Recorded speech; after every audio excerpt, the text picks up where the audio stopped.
Welcome, everyone. Not as late today. I apologize again. Welcome to the State Department. Good to see Lucas here. Welcome.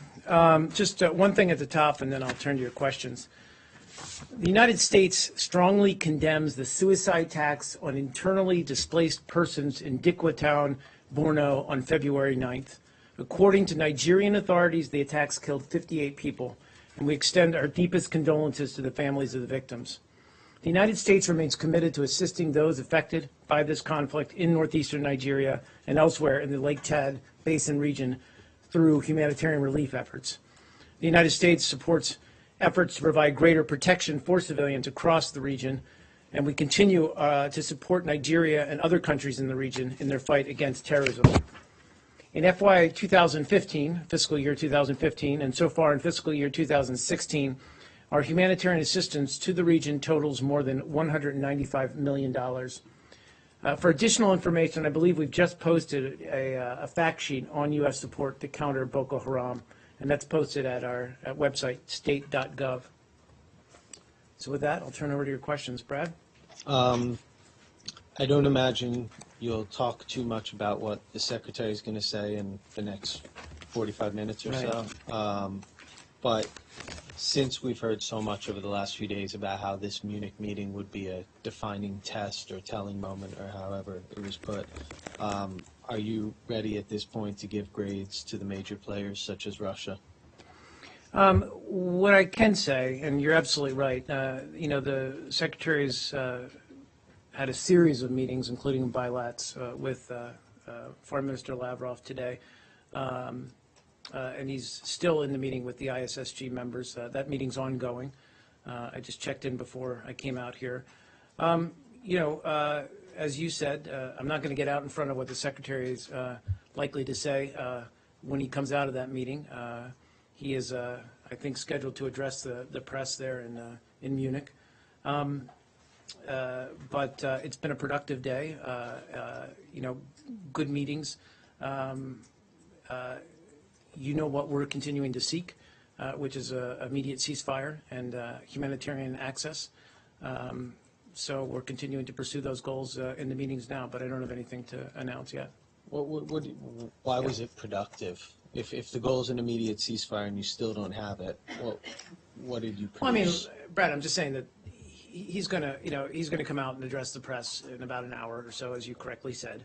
I'm going to let him speak to what was accomplished in the meetings and what still remains to be accomplished after. Okay.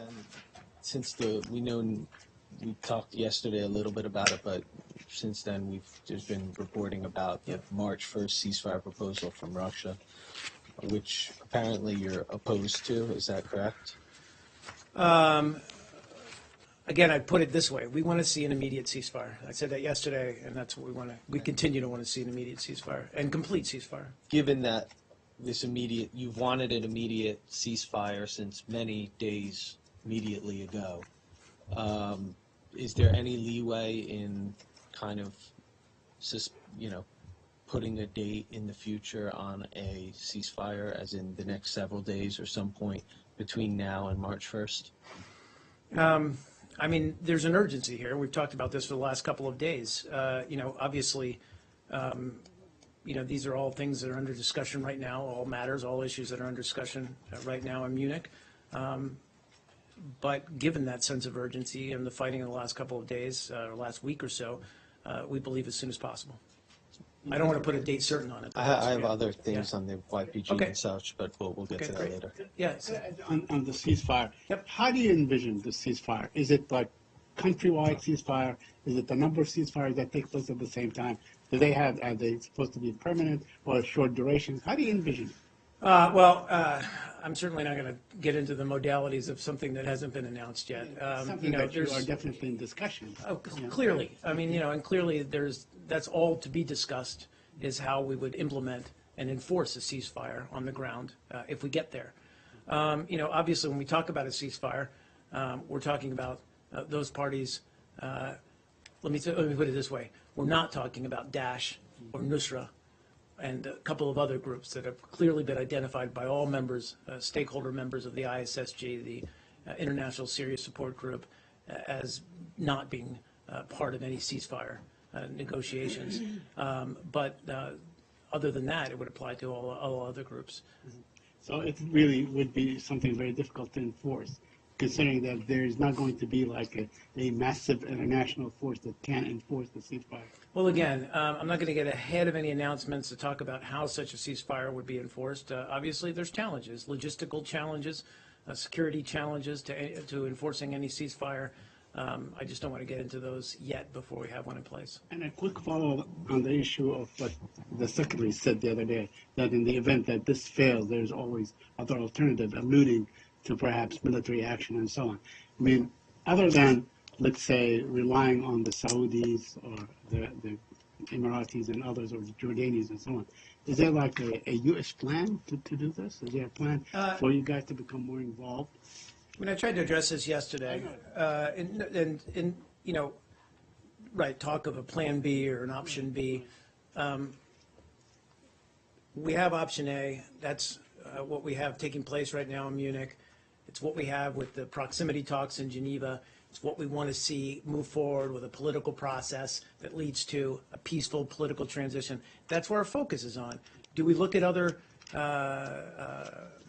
possibilities or other options? Always. I mean, that's part of the hard work of diplomacy and security, and especially dealing with a complex problem like Syria. But I don't want to leave the impression that we've somehow abandoned what is option A right now, which is the ISSG, the International Syria Support Group, working in Munich. Let's see what comes out of today's meeting. Let's see what happens moving forward, and let's see what happens in Geneva with the proximity talks. Thank you. Yeah, please. Yeah, go ahead. You mentioned that the ceasefire wouldn't apply to Daesh, al-Nusra, and a couple of others. Who are those? I don't have them in front of me. I know that we talked about, this has been part of the ISSG, some of the working groups that have identified the different terrorist groups. I know Nusra and obviously Daesh are the two obvious ones. My understanding was that Nusra and Daesh were the only two. I haven't heard anybody speak of even the third. Has that changed in any way over the last days? If it has, I'll let you know. Mark, what about the list that Jordan's supposed to organize about who are the terrorist organizations? Is this out of question now? No, I believe that process, and obviously that'll be on or has been on the agenda today to talk about their efforts. And we've talked about that's a significant challenge too, because all of these stakeholders obviously come together, and many of them have their considerations of who they consider to be a terrorist organization, and who cannot be a part of any kind of political transition. As I said, and the two obvious ones are Nusra and Daesh, but there are other organizations out there that some of the stakeholders feel strongly about. So that's all in play. And on the The process continues. on the Kurdish PYD, that you don't consider them as a terrorist organization, how do you classify them? Do you consider them a part of the opposition to Assad regime or neutral? Because they are getting backing from the Russian airstrikes.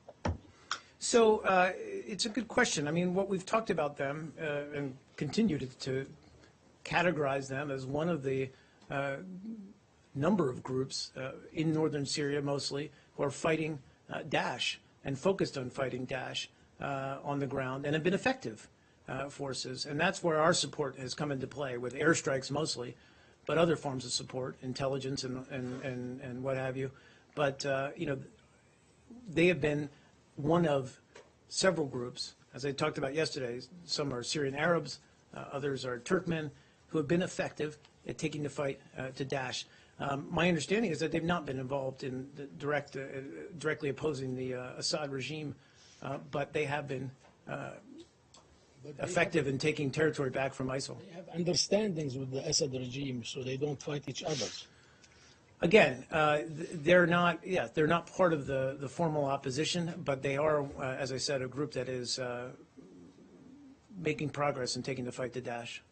But same question. Yeah, sure, go ahead. Since this general process is between the opposition group and the Assad regime, and if PYD is not anti-Assad, don't you think the Turkish point of view that PYD should not be included within the civilian opposition makes sense? So again, I mean, you drove the distinction yourself in that, you know, I mean, first of all, when you look at the complex mix of entities on the ground, different groups, different interests on the ground in Syria, you've got to take into account the YPD among them. But they are not part of, and we're not included in, the Geneva proximity talks. That said, our support for them has been directed at their fight against Daesh or ISIL in northern Syria. That continues to be the main reason we support them, is that they've been an effective fighting group. Yeah. Do you know if they're also there's a lot of different reporting on who they're actually fighting, or who's fighting who's fighting who. It's you know, that they're fighting the moderate opposition as well. Is that correct, to your knowledge? I'm not sure what you're specifically That referring to. YPG is fighting, shooting guns and killing people who are In the part of the moderate moderate opposition? I've not seen those specific reports saying that they're actually going after the moderate opposition, no. I've not heard of any. I mean, I know that There's there was a plenty of report yesterday, reports. but I haven't seen. And then specific- some that they're fighting Ar al-Sham. I think the commander of Ar al-Sham has talked about that, and he's he's supported the HNC delegation, so I guess he's sort of a accepted moderate at this point. Right. So he says that publicly, so do you know if that's the case? Since you are assisting these guys, the YPG. Again, Brad, let me again try to Yeah. qualify our assistance to the YPD, and we've been clear about this. We assist them in their fight against Daesh. We're very clear that as they take territory back from Daesh, we want to see the return to civilian control of that territory, reestablishment of local governance so people can return who've been displaced by ISIL's presence there. And we've also been very clear that we want them to focus on their fight against Daesh or ISIL and not involve themselves in other fighting in Syria. So is your assistance to YPG military-wise limited to the airstrikes, or do you provide other assistance, lethal or non-lethal? I'm not sure about non-lethal, but airstrikes I think is another information sharing. And you don't know if there's other lethal assistance? Well, I could speak to it, but I'd refer you to the Pentagon for that. Can you confirm that YPG is only targeting I ISIL? mean, we've said, sorry, Brad, just to go back to that, we've been very clear, and there was some discussion about this the other day. Very clear, we've never provided them with weapons, and I know there was a back and forth with the government of Turkey about that the other day. So just No, to I only clarify ask that. because Yeah. it's one thing to say you help them for this aim, but if they are doing other things, that your stated goal of the help doesn't mean a lot. Does that make sense? If you say we're going to help this group, these mujahideen in Afghanistan to defeat Russia, and then Right. they do other things, that doesn't let you off the hook, does it? Right. I mean, and certainly, but we've seen to date that there's been, we have not seen evidence that has occurred. Please, yeah. YPG is only targeting ISIL in Syria?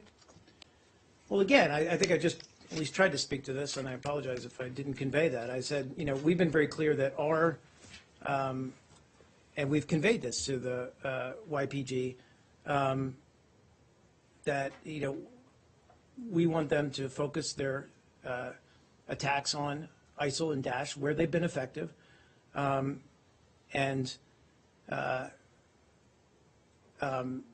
we've expressed our concerns, frankly, when they come into conflict with opposition forces on the ground. And we continue to urge the YPD that it needs to, as I just said to Brad, administer inclusively on territory that they've liberated, protect local populations and property, and promote and protect human rights. So And they that's do been our clash- clear message to them. So they do clash with the oppositions, right? Because you just said that you I said tell your I concern. said we express our concerns when they do come into conflict, yes. Mark, just to clarify the address questions. The clashes that he mentioned about between YPG and the moderate forces are in Azaz corridor. This is the 10 kilometers. That's what I was, no, and that's what I was asking him about. So we've seen conflicting reports on that, and we're trying to gather more information. But we've seen those reports. That's what I was trying to clarify, their point whether he was is referring to that. to fight against ISIL, they have to close this gap. First, they have to fight against the moderate group, and then they have to reach to the front taken by the ISIL. To fight with the ISIL, starting from the Apologies, you're Mariline, talking about YPD right now. YPG. So is it acceptable for you to... YPG, sorry. YPG, yes. Is it acceptable for US for YPG to attack moderate groups in Azaz corridor to reach ISIS? Again, you're pulling me way into the operational level here, and I'm not going to go there and talk about, my assessment of the battlefield and which corridors or whatever they need. That said, pulling the lens back a little bit, we don't want to see them come into conflict with opposition forces. We feel that sets back the overall effort, what we're trying to achieve on the ground. We would ask that they focus their efforts on defeating ISIL. Did you urge them recently on this? I don't know when the last time we've urged them to do that, but we've been very clear in our communications with them. Please. This is not about YPG. Wow. Is there other stuff going on? This is about Russia and Syria. Okay. The Russian Prime Minister Medvedev has just given an interview to a German newspaper, warning that if, in the event of a ground offensive, there could lead to a world war. So do you take that as a direct warning to the U.S. and to Saudi Arabia or to Turkey?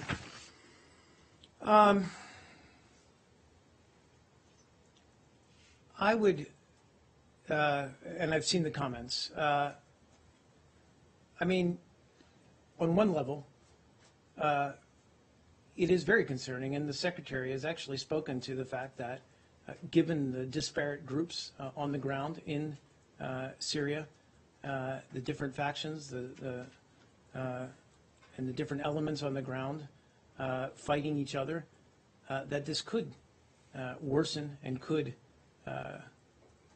become a broader conflict. So that's always a concern here. But I would question the source, and by the source I mean Russia, saying that they're concerned about this spinning out of control, because let's be very clear that it has been Russian support for the Assad regime over the past months, and most recently on the siege on Aleppo, that has exacerbated, intensified the conflict, and frankly,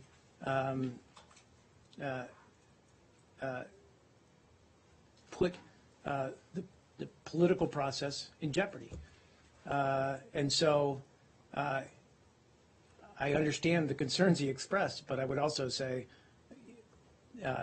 if that is Russia's concern, then they should look at what they're doing to support the Assad regime. But officially, they don't have troops on the ground, and I mean, their message seems to be directed to the Saudi plan to send thousands and thousands of ground troops, a plan which has been apparently approved by the U.S. Well, again, there was no approval by the U.S. I know that Secretary of Defense Carter spoke to it earlier today in Brussels, I believe, where he met with his Saudi counterpart. But they talked about the range of Saudi Arabia's efforts to intensify its participation in the anti-Daesh or anti-ISIL coalition, and that's where their focus is. We're still assessing all of what they want to do. We welcome their intent to increase their efforts, but we're still considering all the elements of that increase in effort. Yeah, please. The Brussels thing, really very quickly. Yeah. I mean, all reports indicate that you are having one heck of a time, or a difficult time, trying to garner support from the Arab countries. That's what they're saying, that you probably get the kind of commitments, maybe from the European counterparts, but Saudi Arabia, the Gulf states, and Jordan has limited resources. So basically, the Secretary of Defense of the United States is having difficulty convincing its Arab allies that they should put their money and their efforts where their mouth is. Sorry, I'm sorry, the question I'm there saying is- that apologies. let me ask you this directly. Are you having difficulty in garnering the support of the Arab countries, whether in terms of finance or in terms of equipment or soldiers? You know, Saeed, and we've talked about this in reference to many of the countries who are part of make up the coalition, the anti-ISIL coalition. There's lots of different roles within that coalition, lots of different lanes of effort, however you want to put it, and lots of different levels of contribution. We look to everybody to lift their game, however you want to put it, to amplify, to accelerate their efforts, so we can accelerate our effort overall to destroy Daesh. That's something we're constantly in discussion with. Saudi Arabia today, there were good discussions with Secretary of Defense Carter. We're going to keep consulting with them going forward and look at ways that they can augment their efforts. I know that you don't speak for the Defense Secretary, but the statement does note the Saudi offer of greater military contribution, but the statement specifies more to the air campaign and not to the offer made in the past week to put in ground forces. Do you have any insight into why we're talking about a greater contribution to the air campaign and not to the ground troops question? Well, I mean, they're both important elements. I know that, as you said, that was noted today. Their decision to increase their contribution to the air campaign. That's a vital piece of this effort overall. Airstrikes against Daesh can help those groups that are effectively fighting them on the ground, as we've said. As to the offer of ground troops, we're still in discussion with that. I just don't have anything further to say about it. So it's fair to assume that it would be incorrect to assume then that the U.S. is rebuffing the notion of Saudi ground forces inside Syria. Sorry, that was like a double negative, so it would be incorrect. It would be incorrect to assume that the U.S. is rebuffing this offer of ground forces. I would put it this way. I think we're still in discussion with how those ground forces would be deployed on the ground. I'm sorry, Lucas, you got it, and I'll get back to you, I promise. Mark, how much confidence do you have that Russia will live up to its word with regard to this ceasefire? Well, let's get to the ceasefire first, Lucas. I don't want to, get in front of the talks ongoing in Munich. I mean, it's a fair question, and I think the secretary's alluded to this in his comments leading up to Munich, and that is they signed UNSCR, UN Security Council Resolution 2254, that spells out humanitarian access and an immediate ceasefire. So it's up to them to prove that they're committed to what they signed. And I get it that, the proof is in the pudding. They need to stand up. They need to deliver on what they've promised or committed to. And so, up till now, we haven't honestly seen that. Especially, as I said, with the fighting around Aleppo in the last week or so. I think they are a part of the Syria support group. We're going to continue to work with them and try to test their commitment. How many times has Secretary Kerry spoken to his Russian counterpart and has been assured that a ceasefire will happen, yet we haven't seen it in weeks?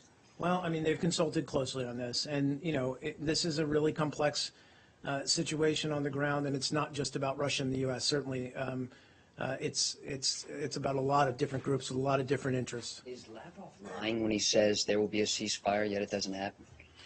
I'm not going to characterize Foreign Minister Lavrov's intent.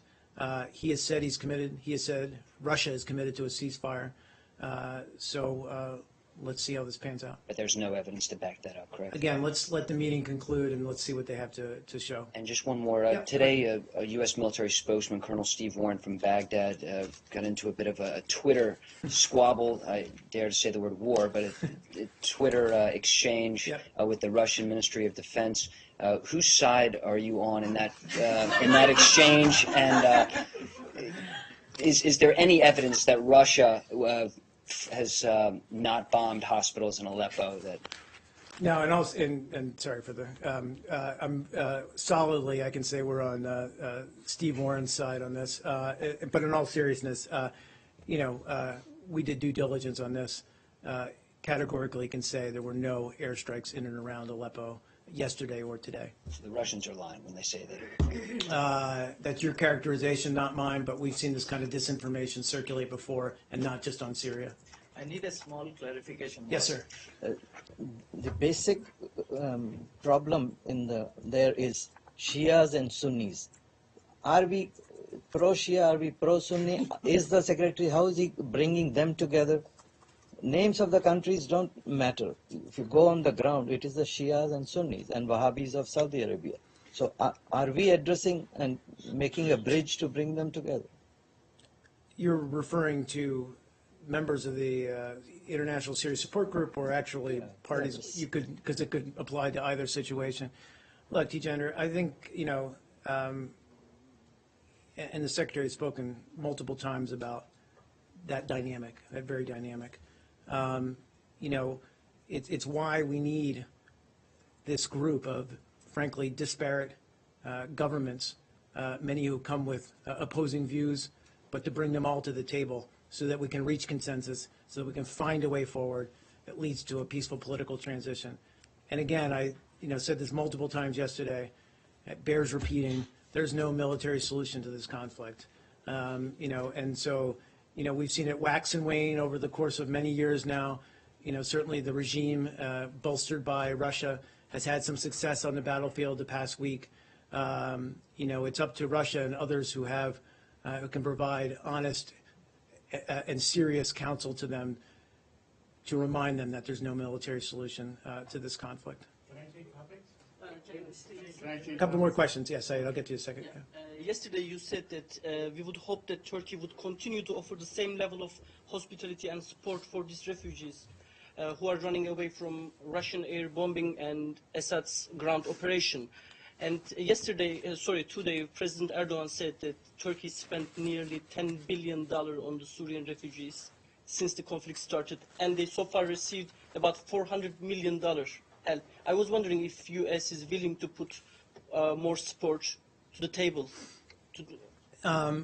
So we have, we just recently announced last week, I believe, in London, a significant increase in our humanitarian assistance for the refugees in many of those states, in Jordan and Lebanon most specifically. We have obviously given money to the Turks. We recognize the tremendous generosity and sacrifice on the part of the Turkish government in hosting approximately 2.5 million Syrian refugees, and we would urge them to continue to show that generosity in the face of even a greater influx of refugees. In terms of humanitarian assistance to them, we're going to continue to look at that, how we can continue to increase our efforts, but also mindful of the fact that Turkey needs our support and the support of the international community in order to host these refugees in a way that is dignified and humane. Yeah, Mark, and regarding this PYD and PKK discussion, and I don't know if you have seen, but PYD recently opened an office in Moscow. Have you seen the reports? I have not seen reports, okay, no. Basically, PYD opened a representative office in Moscow, and since you have not seen, but in the office, they had a big picture of PKK leader Abdullah Öcalan, whom you consider as a terrorist. I was wondering, does this give you any feeling that PKK and PYD has any relation? Look, we're, so we continue to believe the PKK is a terrorist organization. We don't feel that way about the PYD, or YPD rather, excuse me, who we believe are focused on fighting in northern Syria against Daesh. Please. Sorry, either one. Yes, sir. I think he had a couple on it as go well. Has the U.S. offered Turkey any extra help as a result of this influx, which I've seen reporting as high as 100,000? Right. I mean, I think up to now the U.S. has provided refuge for 0.06%, so that's about 60. So that could cut it down to Turkey to 99,940 if you kept it proportionally. So my short answer is, I believe we've been in consultation with them. Let me check though to see what. About taking in more refugees? Also about any assistance we can provide. Obviously, the facts on the ground, they're taking in, there's refugees headed for the Turkish border. We want to continue to see that border open, to continue to see them admitting refugees who are seeking asylum from the fight. I don't know what, I just don't have a figure in front of me. I don't know what we've offered in terms of immediate. You're talking, which is, I think is your question, right? About the money. Okay, I'm sorry. If you're talking about taking souls, people, to the United States to help them deal with this latest refugee influx. Well, you know that we've increased our additional refugees this and is missions. 100,000 new people. Right. And we have, so quickly. No, it's okay. Yeah. So we've got we've increased the amount of refugees that we're admitting through the UNHCR process. That's been very clear, recognizing the enormous strain. We recognize is, in the grand scheme of things, a fairly small proportion of the refugees in Turkey, in Jordan, in Lebanon, and also now in parts of Europe. So that's where, again, we are the largest provider of humanitarian assistance to those refugees. We just announced a significant increase in that humanitarian assistance geared towards the bordering states along Syria, recognizing that they're bearing the brunt of this. And then again, ultimately, we're trying to seek a peaceful resolution of the conflict so these people can come home. So you would like Turkey to take in these refugees from Lebanon? I think what we'd say, Lucas, is, they've shown tremendous generosity up till now. We hope that continues, and we understand that this is a sacrifice. And what is your reaction to Erdogan's comments that the U.S. and the UN have created a bloodbath in Syria? I'm aware of those comments, and I tried to address them yesterday. There's a lot of people responsible for creating the bloodbath in Syria. I would not say it was us or the Europeans. I would point the finger solidly at Daesh or ISIL, and then also at the Assad regime. Can I finish Turkey? One more in Turkey. One solid Turkey question. I would welcome that, Leslie. First of all, Yes, just sir, to follow go up ahead. from yesterday, have you had any more readout on Kurdish delegation meeting with Turkey? I think I do, somewhere in here. So let me, that's a good question, and I do have something in this book. No, The I'll next get to one. it.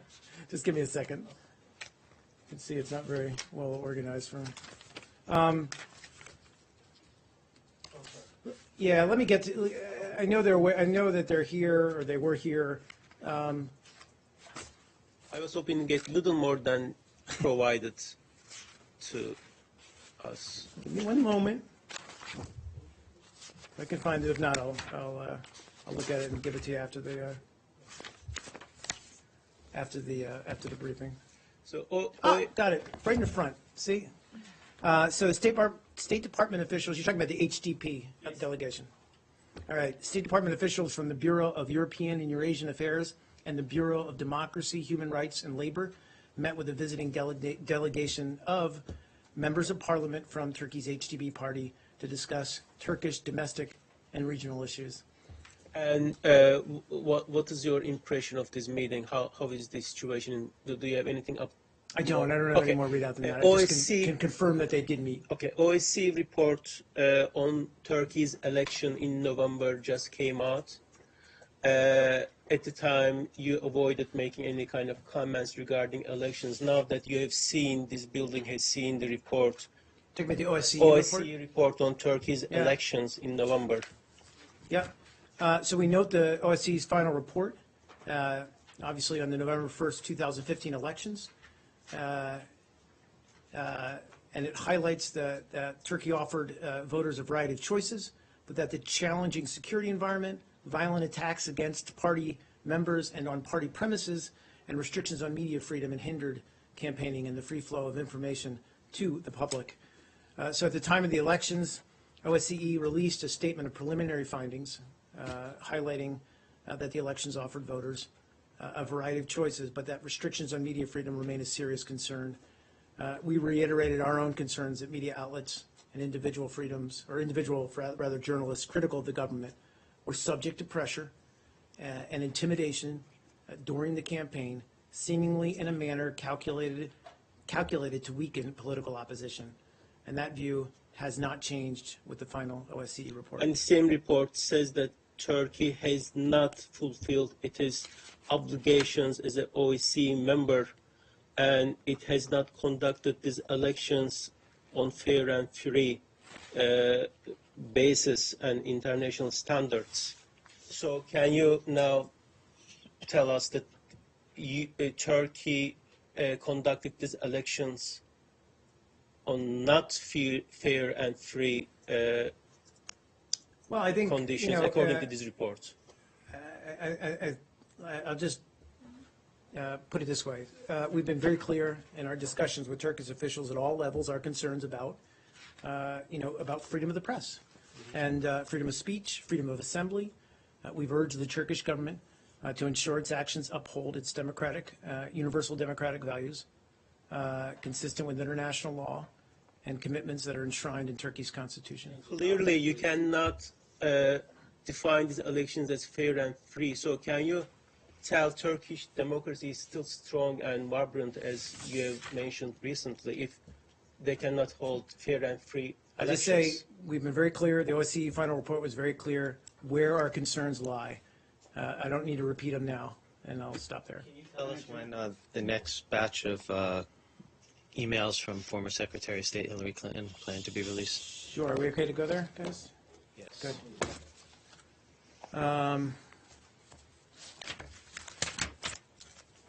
So, Brad, so last there was a court filing last night, and we proposed to the court, the State Department, that we will be able to produce approximately 550 documents on Saturday, so February 13th.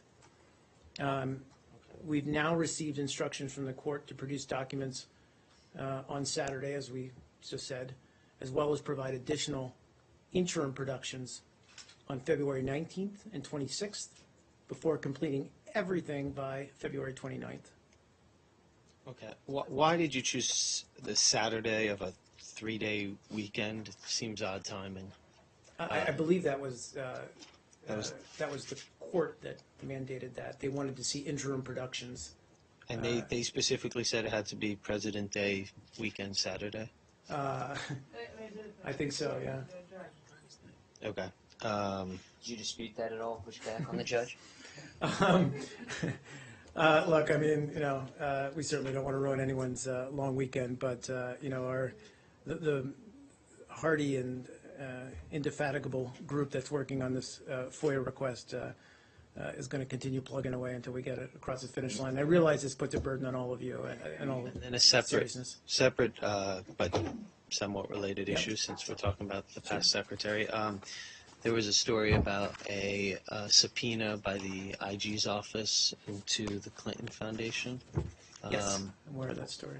What can you tell us about that? Not much, Brad. That's as you said, that's a Inspector General inquiry, and so I'd have to refer you to them. As you know, they are an autonomous part of the State Department, and so we can't speak to what their investigations or inquiries are about. They have subpoena power for non-government foundations. Is that something they've always had?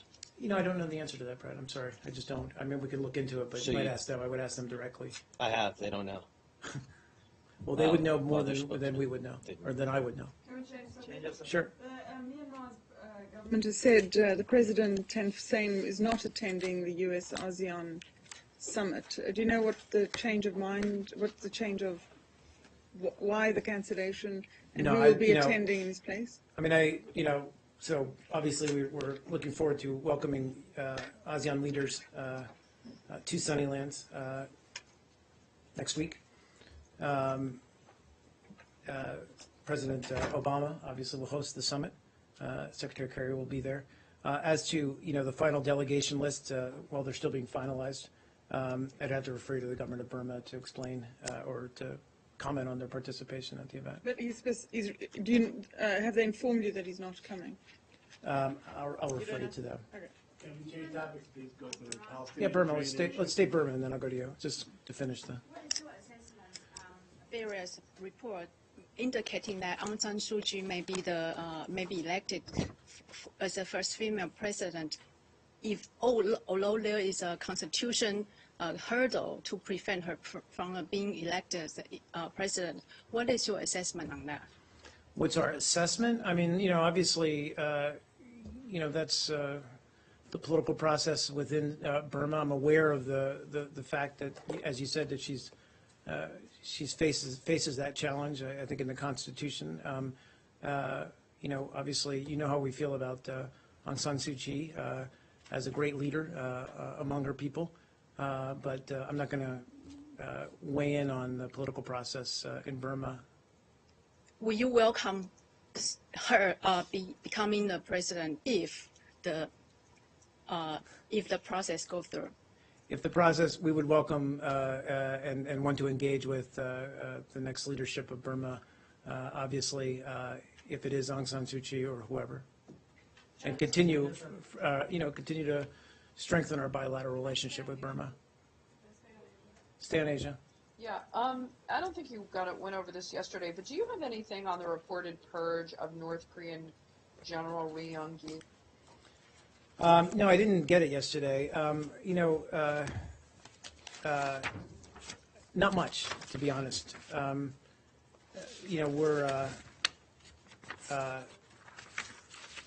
We're aware of the reports, but it's frankly, it exemplifies, I guess, the brutality of the political climate in North Korea. But beyond that, I don't have anything particular to say about the event. Well, I mean, but given the fact that we've talked about other similar purges by the North Korean regime. I mean, do you have any reason to believe that this isn't true? No, I mean,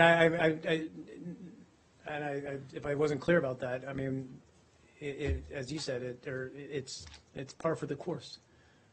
This kind of brutality, but it's a very opaque political regime and country writ large, and so I don't have any insight as to what's going on in terms of what this means for the broader political environment there. But just to be clear, you have no information about whether this is true or not, or do you have any indications that it's true, or are you taking the reports at their word? Where are you Sure. on?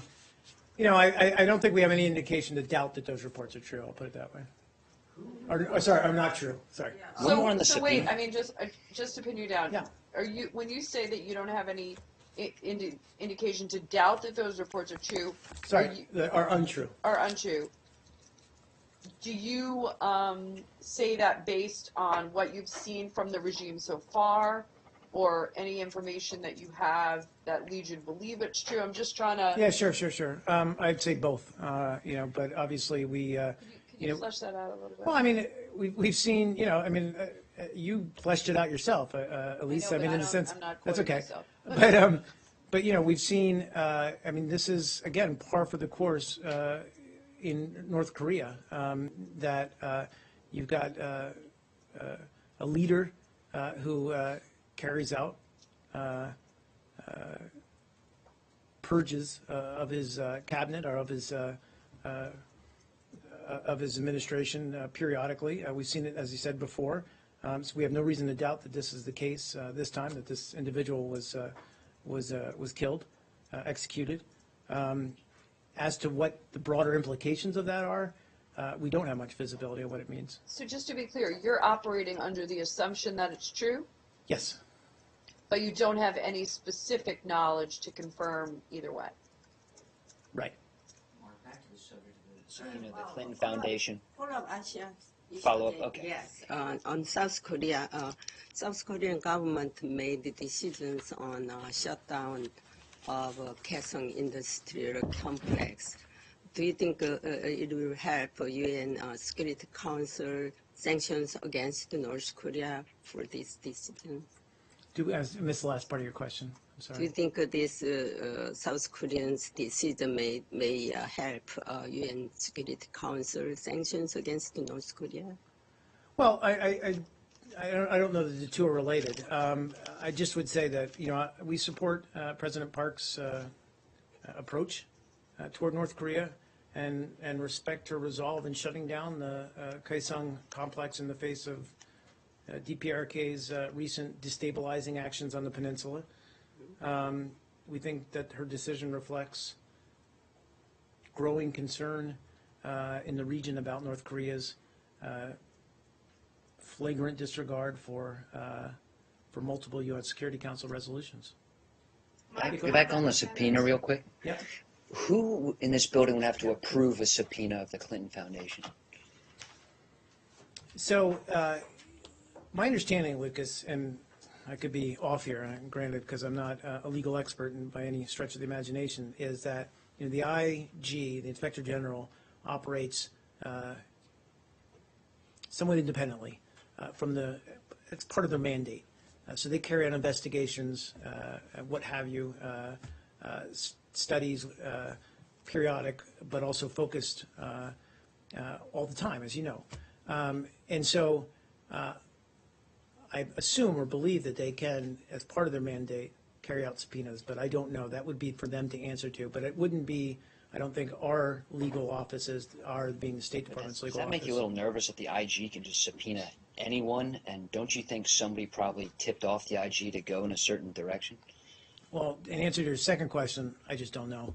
That's for them to answer and speak to, although I doubt they would. Again, let me get clarity on whether they can, in fact, carry out subpoenas. I believe that's the case, but let me confirm that. That is part of but the ability, I guess, to pursue a line of questioning or an investigation, whether it's the State Department IG or the whoever's IG, that's part of their mandate. Yeah, please, Nike. Topics, please. Let's go to Korea, and then I'll get to you. I'm here. I'm not leaving. Yeah, now that the Senate has passed Although the vote. What's that? Skipped India in between. We skipped India. I meant no disregard to India. Please, Nike. Just Now that the Senate has passed the vote to toughen up the sanction against the DPRK, do you have any comment or response to the legislation? Well, as we said prior to the passage of the new legislation, we've been working constructively with Congress on ways that we can increase pressure on North Korea. And obviously, these are unilateral sanctions. And obviously, we're also working within the UN Security Council to look at ways that we can collectively apply more pressure on North Korea, given its recent actions. What is the secondary boycott sanctions against North Korea that the senator strong sanctions against North Korea, they added the secondary boycott meaning is. Do you have any detail of what is the secondary boycott? Secondary boycott? Yes. I'll have to look into that. I'm not sure. Secondary sanctions. Oh, secondary sanctions. Yeah. Referring to. Where it's different, but Yeah. So I'm sorry. You're saying that that's part of. yes, part of sanctions, but more strong sanction. They called secondary boycott this Korean. Yeah. I mean, it's a way to, in fact, increase the impact of the overall sanctions. It's more regime. strong financial stuff. Yeah, I mean, I literally don't have the Senate legislation in front of me, but that's a common, as Brad notes, a common way to strengthen an overall sanctions package. Mark, can I We'll do ask India, a but question I'm on going the to get to Palestinian yeah. issue? Yep. Okay. Very quickly, I wonder if you're aware of Mr. Netanyahu's latest statement, the Prime Minister of Israel, in which he basically dismissed, any, or at least in the foreseeable future, any kind of prospects for a two-state Sure. solution. Do you have any comment on that? Aware of his remarks, our position remains the same and it's been very clear. We believe a two-state solution is absolutely vital, not only for peace between Israelis and Palestinians, but for the long-term security of Israel as a democratic and Jewish state. We continue to believe that the status quo is not sustainable, and that current trends on the ground are imperiling, it's a hard word, the viability of that two-state solution.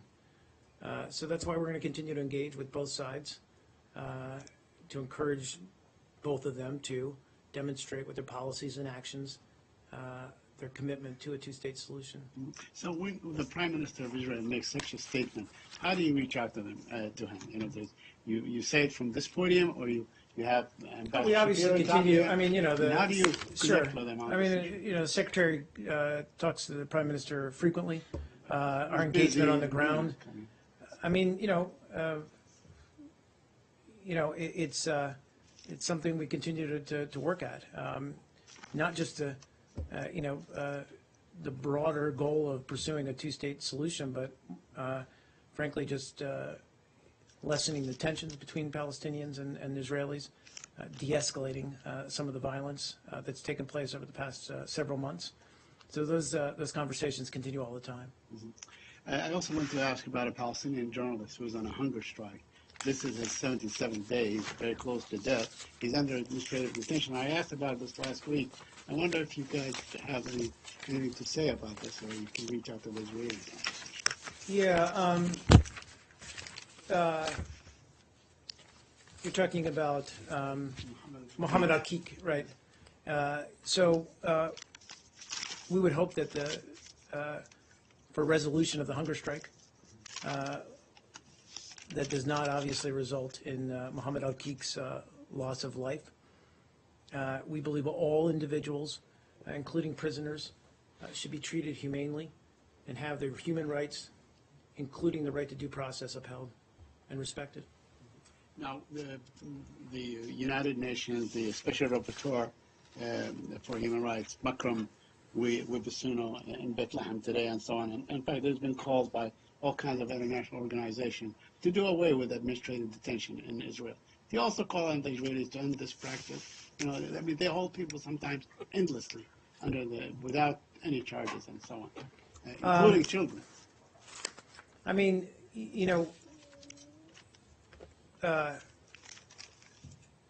so a couple of thoughts on that. One is, we understand Israel's right to defend itself, to protect its citizens, but bearing that in mind, we've also expressed our concerns, whether it's about this particular case or the larger issues involved, about our concerns about, as I said, about respecting human rights, including the right to due process, and that those rights be respected and upheld. Please, India, I know. Okay, it's not India, basically, it's Afghanistan and Pakistan.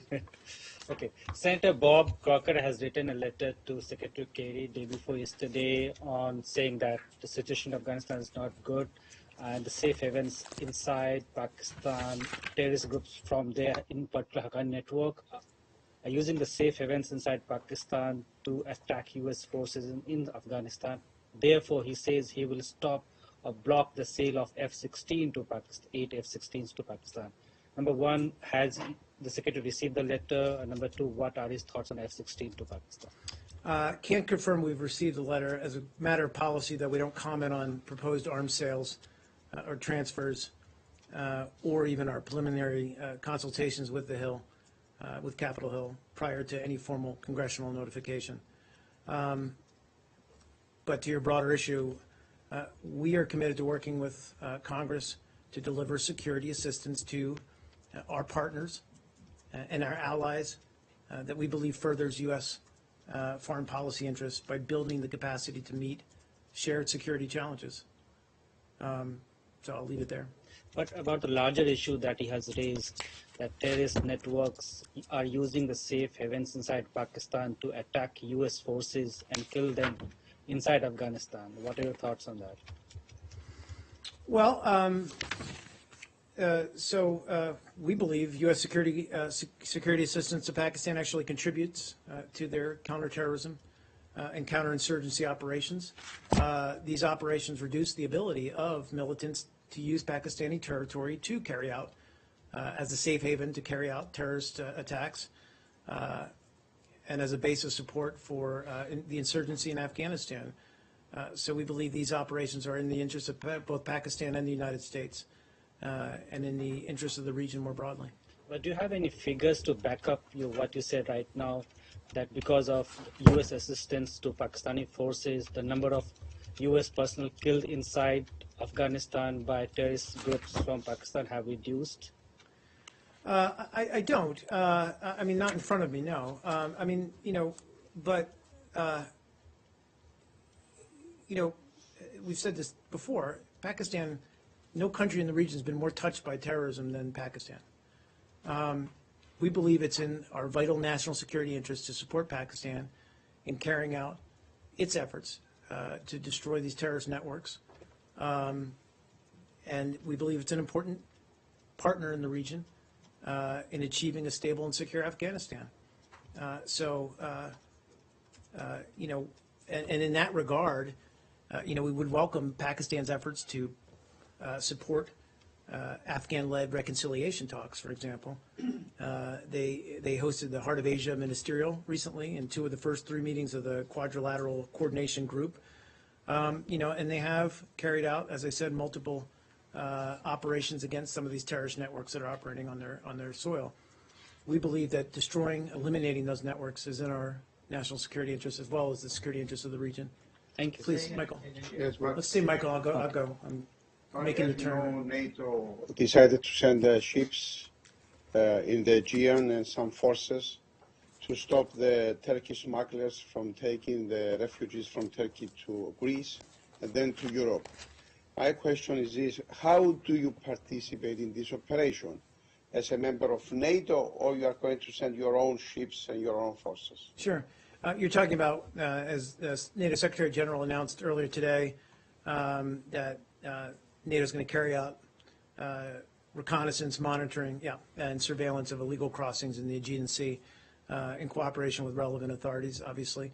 I mean, I'd have to refer you to NATO, and I'd have to refer you to our own military for the specific details of it. But normally, that's the idea behind NATO, is that all these various forces and allies are interoperable, and that's the goal in any operation like this. So I imagine that's all being hashed out now, is what level of contribution will we have to this operation.